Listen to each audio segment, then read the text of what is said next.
Então, gente, a gente falou que a gente tem que ser, parecer e aparecer.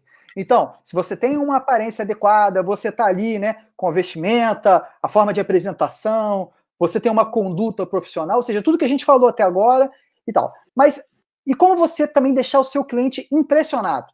Como você deixar aquele cara assim, puxa vida, hein? Fulano, pô, sabe aquele técnico da tua equipe que o pessoal disputa ele a tapa no hospital, né?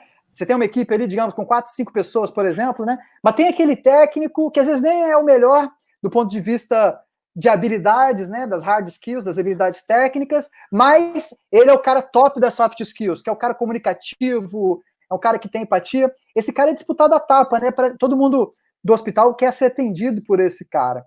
E isso é questão de sorte? Isso é uma questão de personalidade, que a pessoa tem um talento, tem uma facilidade de falar e outras não. Ah, eu sou tímido. Não, gente, não é. Isso não é uma questão de sorte. Isso é uma questão realmente de aprendizado, tá? Treinamento, né? E policiamento. Então é o que a gente vai falar agora. Insatisfação é um vírus contagiante. Gente, vocês sabiam que um cliente satisfeito ele vai falar bem de você para 5 pessoas, mas que um cliente insatisfeito vai falar mal de você para 20? É exatamente isso. O mundo é injusto na área corporativa. Se você faz mal uma pessoa, se você faz uma coisa de errado com um cliente seu, depois você tem que fazer 4 coisas boas para ele te perdoar. Ele não é tua mãe, não é teu pai, não é teu filho, entendeu? Ele não ama você, né? Então, a tendência é sempre essa, de que o cara satisfeito vai falar bem para 5, o cara que é insatisfeito vai falar mal para 20 pessoas, tá? Então é um vírus contagiante, né? E esse conceito, né? Lembra que eu comentei com vocês que esse treinamento eu tive que buscar várias fontes externas ao meio de engenharia clínica, e especialmente até externas ao ambiente hospitalar, e uma das fontes que eu até recomendo vocês pesquisarem é a própria Disney, né? Walt Disney. Os caras são top das galáxias, são top luxo mesmo, aí, em termos de gentileza e atendimento ao cliente. A meta dele de satisfação é elevadíssima, tá? Elevadíssima. Vale a pena vocês pesquisarem a respeito. E eles falam o seguinte, que se a gente está aqui é graças ao cliente. É o cliente que paga as nossas contas, né? Então a melhor forma de a gente mostrar a nossa gratidão por ele pagar nossas contas é a gente sendo agressivamente gentis. E esse termo agressivamente gentil é o que a Disney usa nos treinamentos deles. Todo colaborador que entra na Disney, eles fazem esse treinamento de ser agressivamente gentil, né? Mas o que eles falam? Que ser agressivamente gentil não é você dar aquele bom dia, assim, você ser exagerado, não é isso, não tem nada disso. Tem muito mais a ver com você mostrar um interesse sincero pelo que o cliente precisa, entender as ansiedades dele, dores, desejos. Na verdade, gente, vocês têm que ter empatia. É a primeira coisa, o primeiro requisito para você atender bem o cliente é você ter empatia, você se importar, né? Você não precisa concordar com ele. Sabe aquela frase que diz que o cliente tem sempre razão? Não, não tem nada a ver. O cliente geralmente está errado. O cliente muitas vezes está errado, sim, tá? Por falta de informação, enfim, muitas vezes o cliente está errado. Mas quando a gente fala que o cliente tem sempre razão, é porque mesmo que você não concorde com ele, você tem que se esforçar para enxergar com os olhos dele. Pensando assim, se eu fosse ele, estivesse no lugar dele, eu pensaria desse jeito. Esse é o segredo de ter empatia. Quando você se coloca no lugar do cliente, você busca fazer o possível, você está mostrando que você se importa com o que ele diz, você vai fazer o melhor para ajudá-lo, tá? E a melhor estratégia, obviamente, é você colocar um sorriso no rosto, né? Olhar nos olhos e tá dando atenção.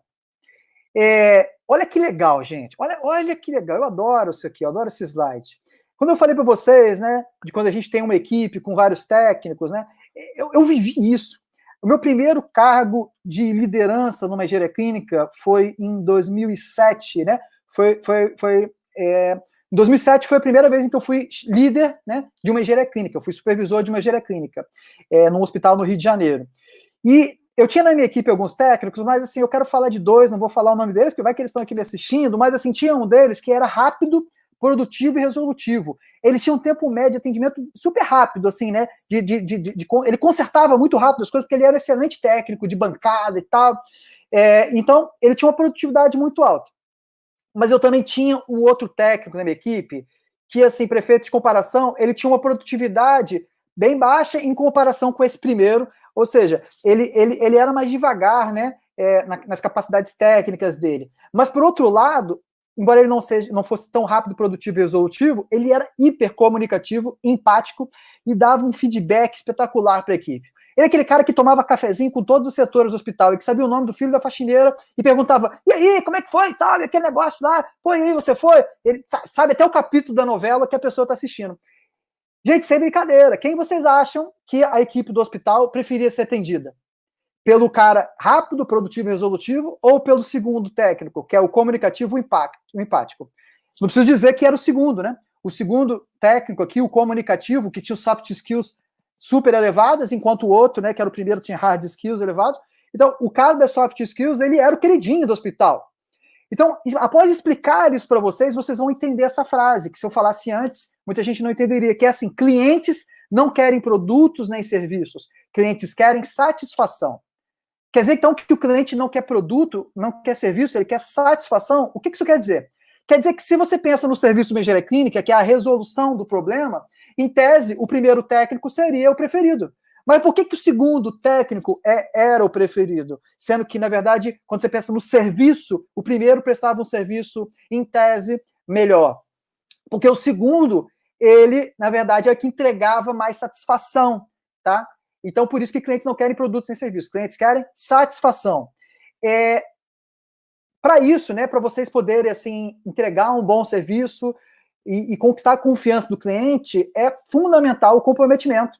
Isso tem que ser um valor, né, de toda a engenharia clínica. Quanto que vale a sua palavra, meu amigo? Prometa somente o que você vai cumprir, cara. Porque a sua palavra, ela tem que ser respeitada. Até porque, meu amigo, se você promete uma coisa e você não cumpre, você está queimando o filme da tua empresa ou do teu setor inteiro de engenharia clínica. O que você fala para o cliente representa o uniforme que você está usando. Entendeu? Você fala pela empresa, você fala pelo teu setor de engenharia clínica.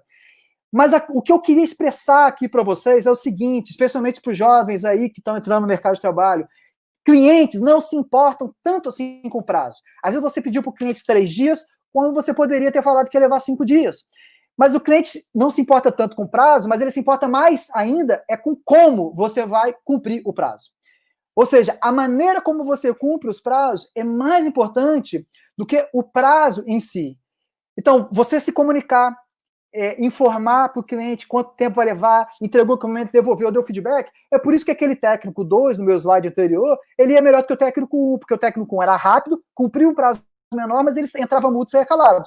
O segundo técnico podia estar devolvendo equipamento com um tempo maior, né, uma demora maior, mas ele avisava antes, ele dava o feedback depois. Então eu vou repetir, para que ninguém esqueça que a maneira como você cumpre os prazos é mais importante do que o prazo em si. Então, assim, considere nesse aspecto que as pessoas têm pouquíssima paciência de esperar o primeiro atendimento. É por isso que, geralmente, em pronto atendimento, em emergência de hospital, a gente tem lá aquele protocolo de Manchester, né? E uma triagem em que a pessoa chega, se a pessoa puder chegar e for muito rapidamente triada, ela pode esperar mais pacientemente até ser atendida no consultório. O primeiro atendimento, a pessoa ela se sente muito mais ansiosa, né? Quando cada minuto parece uma eternidade, naquele primeiro olhar. Vou dar um outro exemplo. Sabe quando você chega numa loja ou num balcão de uma loja e tem muita gente, e aí tudo que você quer é que o vendedor olhe para você e faça assim com a cabeça para mostrar que ele já te viu? Aí depois, quando ele mostra para você que ele já te viu, você espera pacientemente a sua vez? Você só quer saber que ele já te viu, aí você espera a tua vez. Então, é isso. A gente, o ser humano, tem pouquíssima paciência para o primeiro olhar, para o primeiro atendimento. Então, depois que ele tem esse primeiro, assim, ok, tá? Ele vai aguardar. Onde que isso se aplica muito dentro da engenharia clínica? Por exemplo, quando alguém te manda um e-mail, sabe aquele e-mail que você sabe que vai ser mais trabalhoso de você responder? Então, não deve 3 dias, 4 dias para responder ou mais. Já tente responder o mais rápido possível, dizendo, ok, meu amigo, eu já recebi seu e-mail, olha, esse aqui eu vou te responder até sexta-feira, tá bom? Quando você faz isso, e você responde rápido a pessoa, e você fala que você vai te responder até sexta-feira, você ganhou tempo. Então, gente, seja safo, né? Seja esperto, tá? Ganhe tempo. Aprenda a ganhar tempo. Só você dá opa, já te vi, vou te responder. Sexta-feira eu te respondo, tá? A pessoa vai ficar tranquila. Telefonema é a mesma coisa, tá? Você dá uma primeira resposta rápida e cumpra, né? Então, assim, cumprir com a sua palavra é honrar com o seu nome e o nome da empresa. Outra coisa, gente, um por todos, todos por um. Apesar de que é muito comum dentro das engenharias clínicas que se divida, né? Tal técnico atende centro cirúrgico, tal técnico que atende a CME, tal técnico que atende a imagem. E aí, liga um setor, imagina lá na engenharia clínica pedindo ajuda, e atende aquele técnico e fala assim, não, isso não é comigo, isso é com fulano. Gente, a preocupação com a satisfação do cliente não é papel de uma pessoa, ou da gerência, da diretoria, ou do líder, do supervisor de área clínica. É um dever de toda empresa, de toda equipe de área clínica. Todos, sem exceção, até a secretária que atende telefone, né, auxiliar administrativo que atende telefone, são responsáveis pela imagem da engenharia clínica e pela satisfação do cliente. Então, assim, a gente encontra profissionais que se comportam como se o cliente fosse uma espécie inconveniente. Olha isso, como se o cliente fosse inconveniente. E ele que paga suas contas. Ele é a nossa razão, ele é a sua missão. Aliás, gente, se você escolheu fazer engenharia ou se você escolheu ser um técnico, o teu trabalho é resolver problema. Isso não tem que ser inconveniente. É a mesma coisa que você vê um médico reclamando da doença. Imagina aquele médico reclamando, aquele paciente fica doente toda hora. Enfim, todo dia chega doente aqui na minha clínica. Então, é um absurdo, né? Agora, por que a gente encontra na engenharia clínica profissionais que tratam o cliente que veio apresentar um problema para você como um inconveniente? De forma alguma. A satisfação é um dever de todos, tá? E outra coisa, gente, um tema que está cada vez mais aí em alta é a jornada da experiência do cliente, né? Que é a tal da Customer Experience. E agora a gente fala até de experiência do paciente, né? Cada vez mais vocês vão ver esse termo aí, falando sobre experiência do cliente ou experiência do paciente. Que fala o seguinte, todo contato com o cliente é uma oportunidade de a gente mostrar o nosso profissionalismo e atenção. Ou seja, desde o primeiro telefonema, ou no caso de quem tem empresa, né, ou quem tem um profissional que tem o LinkedIn, a pessoa te acha no LinkedIn, ou acha o site da tua empresa, já é um primeiro contato em que ele tem que ter uma boa experiência, ele tem que ter uma boa impressão. Então, quando ele ligou, poxa, né, desde o primeiro telefonema, ele tem que estar bem atendido. E olha só, especialmente aí para pessoas que trabalham com vendas, ou mesmo para quem está aí dentro do hospital, na engenharia clínica, você não tem que ser educado só com a chefia, não, com a diretoria do hospital, com o chefe de setor, com o gerente de enfermagem, com o gerente médico, de forma alguma. Você tem que ser agressivamente gentil com a secretária, com o arquiteto, com todo mundo. Aliás, né, a secretária é uma pessoa que você tem que ser sempre, né, educado, gentil, porque a secretária vai falar bem de você para o diretor. Então, assim, atenda o telefone com um sorriso no rosto. Treine a equipe da engenharia clínica para padronizar uma forma de atendimento. Escolhe. Engenharia clínica, bom dia, no que eu posso ajudar? Escolhe uma forma padronizada. Isso é profissionalismo. E a comunicação assertiva, gente, é quando a gente está tratando especialmente, né, das falhas de comunicação, né, porque a orientação nunca é demais. Então, olha só, falar de forma clara e objetiva, mas sem perder a cordialidade. Vou dar um exemplo. Eu conheço profissionais, inclusive esse é um fator de treinamento aqui interno da Equipaquer, que é o pragmatismo, né? Tem gente que é muito pragmática e aí ela acaba sendo descuidada no atendimento. Sabe o que é pragmático? Aquela pessoa que fala assim, não sei, não é comigo e tal, assim, fala muito rápido. Essa é uma característica de pessoas assim que são muito direto ao ponto, né? É uma característica que tem que ser treinada, porque às vezes isso pode passar uma impressão de descuido, né? No atendimento ou de falta de educação. Então, assim, discursos prontos, né? Daquele do tipo do telemarketing, não, senhor, não é comigo, senhor, não é aqui e tal, você só vai deixar o cliente mais irritado. Então, eu vou dar um exemplo que eu tirei lá da biografia do Carlos Wizard, né, da rede de curso de inglês, e que logo no início da empresa ele foi visitar uma dos franqueados dele, e quando ele chegou lá, a moça da recepção, não sabendo que ele era o Carlos Wizard, né, detentor e dono da marca da franquia onde ela trabalha, ele chegou lá e perguntou, o gerente, por exemplo, o Roberto está, né, e essa pessoa, sem saber, né, que era o Carlos Wizard, mas assim, porque ela atende mal mesmo todo mundo, ela disse, não tá. Tá, mas que horas que ele chega? Não sei, senhor. Escuta, como é que eu consigo falar com ele? Não sei, senhor, isso não é comigo. Tá, você pode me passar o celular dele? Não, senhor, não tenho autorização de fazer isso. Bem, eu não preciso dizer que essa pessoa foi demitida, né? Então, ela deu azar de que era logo o CEO, Carlos Wizard, que estava visitando a unidade dela, mas, bem, não é por não ser o CEO, por ser um cliente que está ali, né, adentrando, que você não vai atender ele bem. Então, gente, por favor, treine a equipe de vocês para fugir do óbvio. Sempre pergunte porquês, tá? Porquês. Para você tentar ajudar com informação extra que você tem. O que é a questão do porquê? Tá? Isso merece uma explicação um pouco melhor. Eu vou falar na área de vendas, tá? Digamos que você entra numa loja, tá? Digamos que você entra na Multicoisas, vou dar um exemplo. Você entra na Multicoisas atrás de um aparelho que você quer comprar de presente para o teu filho. E aí você chega lá na Multicoisas e você pergunta para o gerente, escuta, você tem tal produto? E digamos que ele responda, não tenho. É você. Beleza. Aí você vai embora. Agora, se você chega e fala, você tem tal produto? Ele fala, não tenho, mas por quê? Você está interessado em alguma coisa? É para você? Você vai dar de presente? Aí o cara fala, não, é porque meu filho está fazendo aniversário, ele gosta muito disso. Falo, nossa, olha, eu não tenho isso que você tá querendo, mas eu tenho uma coisa muito interessante aqui que você pode se interessar. Ou mesmo que você não tenha nada, e o cara quer uma coisa muito específica, que não é com você não tenha nada. Você pelo menos ajuda ele, fala, olha, desculpa, aqui a gente não tem, mas eu acho que você vai encontrar isso naquela loja e tal. A pessoa vai ficar com uma impressão muito boa de você, tá? Então, assim, se sinta honrado quando a pessoa te procura, mesmo que aquilo não seja contigo, tá? Então, finalizando esse slide, a comunicação assertiva é importante para evitar problemas, entender a expectativa dos clientes. E para quem trabalha com consultoria ou com vendas, isso é fundamental. Você perguntar os porquês e não simplesmente dizer tenho, não tenho, isso não é comigo. E complementando, tem tudo a ver com o slide anterior, né? É você, naquela história do porquê, você entender a pergunta por trás da pergunta. Porque muitas vezes o teu cliente, imagina um enfermeiro, um médico, tá? Ele veio te procurar, mas ele não sabe exatamente do que ele precisa, nem sabe se é com você, ele não sabe se é a engenharia clínica que cuida disso, e ele pode acabar fazendo uma pergunta tola, sabe? Uma pergunta mal elaborada, né? Ou uma coisa. Ou seja, tem que ter paciência para estar interpretando e antecipar as necessidades dos clientes. Ou seja, a pergunta por trás da pergunta. Caso não esteja claro, eu vou dar de cara aqui um exemplo, de novo, tirado da Walt Disney. Uma família de brasileiros estava lá na Disney World, e acostumados com a falta de pontualidade do Brasil, eles chegaram para um funcionário da Disney e fizeram a seguinte pergunta idiota: que horas começa o desfile das 15? Uma pergunta meio idiota, né? Que horas começa o desfile, né, a parada, né, o desfile das 15 horas? Talvez se fosse no Brasil, e uma pessoa te faz uma pergunta, vamos dizer, uma pergunta idiota dessa, que horas começa o desfile das 15? É possível que alguém da sua equipe respondesse assim, às 15 horas, meu. Entendeu? Assim, pergunta idiota, tolerância zero. Gente, mas qual é a pergunta que dá por trás da pergunta? Olha como que o cara da Disney, o funcionário da Disney respondeu. Quando essa família de brasileiros, acostumado com a falta de pontualidade, perguntou para o funcionário da Disney, o pipoqueiro, que horas começa o desfile das 15? A resposta dele foi, pontualmente. Mas eu recomendo a você chegar meia hora antes para você conseguir um bom lugar.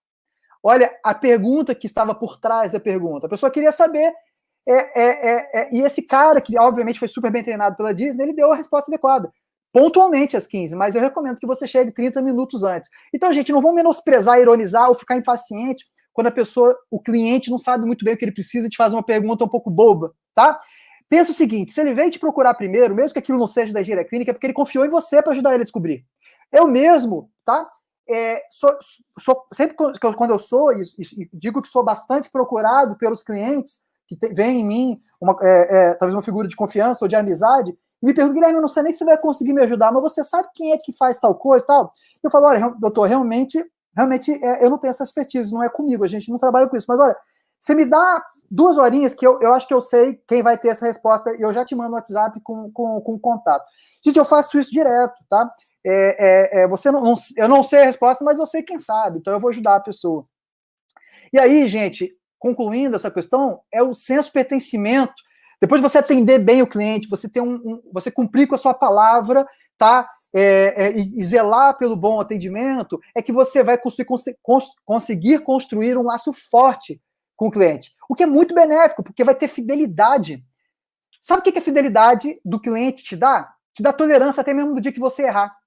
Porque todo mundo erra, todo ser humano é imperfeito, todo ser humano erra. Então, aquele dia que você errar, aquele dia que você causar um problema, ele vai estar mais disposto a tolerar o seu erro e até dar um feedback do tipo, cara, olha só, eu ouvi que teve um problema ali. Então, os meus melhores clientes são aqueles que até me ligam para relatar quando teve um problema. E você sabe qual que é a minha primeira reação? Eu agradeço, doutor, muito obrigado pela sua preocupação em fazer da Equipaquera uma empresa melhor. Ou seja, ele está me trazendo problema, mas assim, esse cara, ele quer que o nosso trabalho melhore. Então é isso, gente. Se você quer um relacionamento com o cliente que você atende, você vai ter uma oportunidade muito maior de entregar para ele uma experiência do cliente, né, uma experiência melhor. Na verdade, a intimidade com o cliente potencializa a relação comercial, né? Porque até mesmo para quem aqui trabalha com vendas, quem está assistindo a gente que é vendedor, sabe que quanto mais intimidade com o cliente você tem, mais fácil é você conhecer a necessidade dele, tá? E saber melhor como atendê-lo ou oferecer, né, um serviço, um produto melhor. Aliás, a melhor forma de construir esse relacionamento é criando uma sensação de pertencimento.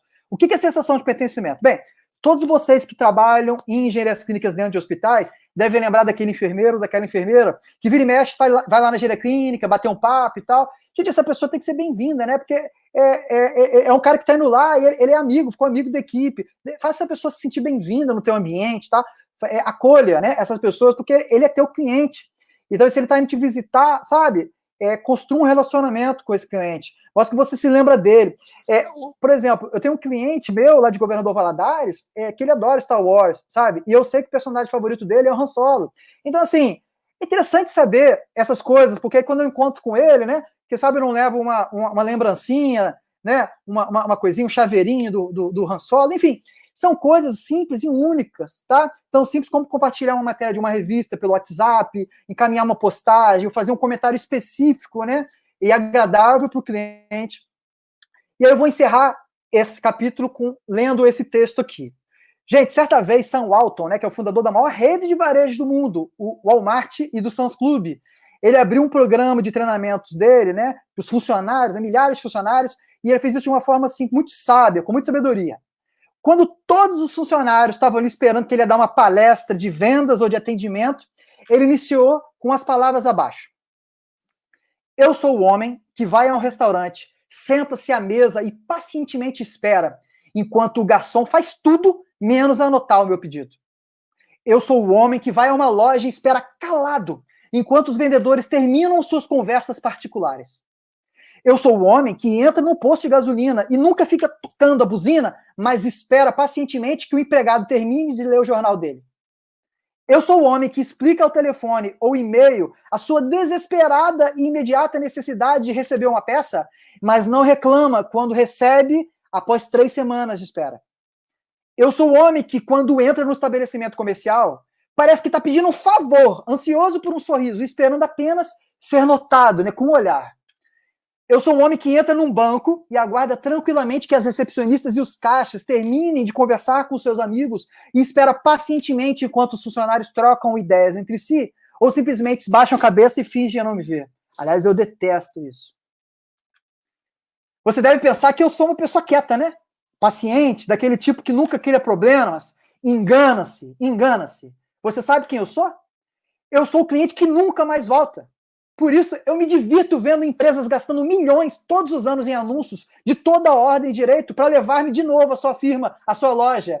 Quando eu fui lá pela primeira vez, e tudo que eu queria era apenas um pouquinho de gentileza, tão barata que apenas um pouco mais de cortesia. Gente, clientes podem demitir todos de uma empresa, podem falir uma empresa, simplesmente gastando o dinheiro deles em um outro lugar. Então, gente, esse capítulo que a gente passou é importantíssimo. Eu espero que vocês usem e abusem do capítulo que a gente acabou de encerrar aqui. Levem esses slides, façam a adaptação e treinem as equipes de vocês, porque quando a gente tem uma engenharia clínica melhor, todas as engenharias clínicas ficam melhores. Porque, assim, quando uma empresa, uma equipe de engenharia clínica faz um mau serviço e queima o filme dela, ela está queimando o filme da engenharia clínica como um todo. Quantas vezes a gente não chega no hospital oferecendo nosso serviço e o cliente fala, eu já conheço engenharia clínica, eu já tive 2 engenheiros aqui e deu errado. Então, todos vocês usem aqui esse curso para treinar a equipe de vocês, porque quando uma equipe de engenharia clínica fica boa, o mercado inteiro fica melhor. Círio, tem alguma pergunta para a gente aí, antes de continuar? Correndo aqui. Antes de ir para a pergunta, Guilherme, te agradecer. Nós estamos passando uma série de treinamentos internos, né, a Quântica está proporcionando isso para a gente, exatamente por isso, né? Essa conexão com o cliente, principalmente agora, né? Que a comunicação ela é feita por meios digitais. Mais do que nunca, o tempo do cliente ele vale ouro. Então, quanto melhor e mais a gente apresentar, estabelecer essa conexão, acho melhor para os dois lados, né? Tem 2 perguntas aqui, Guilherme, mas eu prefiro deixar para depois desse módulo, porque elas não são exatamente do tema, tá? Então, a gente compila essas perguntas que não foram ainda faladas para a gente poder fazer o encerramento.